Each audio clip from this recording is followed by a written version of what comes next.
Magandang araw po sa lahat ng mga taga-subaybay ng palatuntunang Ang Dating Daan. Sa kasalukuyan po ay naririto tayo sa Ang Dating Daan Convention Center sa Apalit, Pampanga, kung saan muli pong isasagawa ang isa na namang Worldwide Bible Exposition sa pangunguna ni Brother Eli Soriano. Sa kasalukuyan po ay nagdaratingan ang ating napakaraming mga kababayan na nagnanais na makapagtanong kay Brother Eli ukol sa iba't ibang isyu ng pananampalataya. Kaya antabayanan po natin ang kabuuan ng Bible Exposition sa gabing ito. Si Brad Eli, kung mangaral, maintindihan mo at saka maliwanag. Kay Brother Eli, sinasabi niya tungkol sa Bible. Ang Bible ang sumasagot. Ibig sabihin, kung sa Catholic, hindi mo maririnig yan. Si Brother Eli, pag tinanong siya, babasahin niyo yung Biblia. Ang kukunin niya sagot sa Biblia. Walang labis, walang kulang.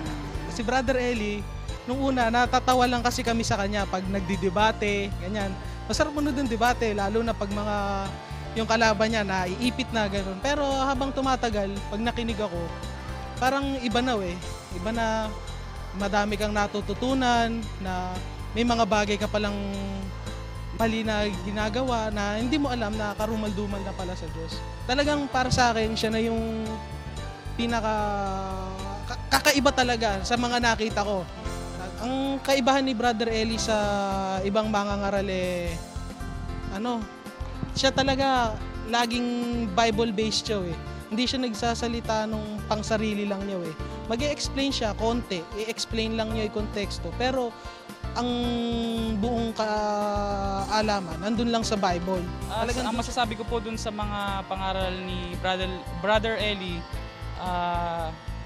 nasisigurado ko po na kahit na hindi po ako ganoong karelihiyosong tao, masasabi ko po na talagang merong katotohanan dun sa mga sinasabi niya at naaayon po sa Biblia. Matagal-tagal na rin ako nakikinig at nakita ko sa kanya yung talagang siyang tunay na mangaral sa ating panahon. Malaki ang pagkakaiba niya sa ibang mga ngaral sa ngayon dahil alos lahat ng mga napapakinggan kong mga ngaral sa television o sa mga personal na puro mga kwento-kwento lang. Pero ito si Brad Eli, talagang nakita mo siya yung talagang bawat lumalabas sa kanyang bibig, purong nakasulat sa Biblia. Kaya sa mga ganun niyang pangaral at nakita ko, naantig ang puso ko sa kanya dahil sabi ko nga, iba to. Kasi si Brother Eli po, naka-detalye po lahat. Kaya naintindihan po ng nakakakinig.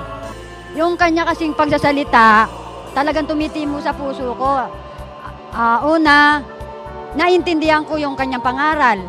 And then yung kanyang pagsasalita, pumapasok sa kalamnan ko. Sa pangangaral ni Brother Eli, nagigising ako sa katotohanan.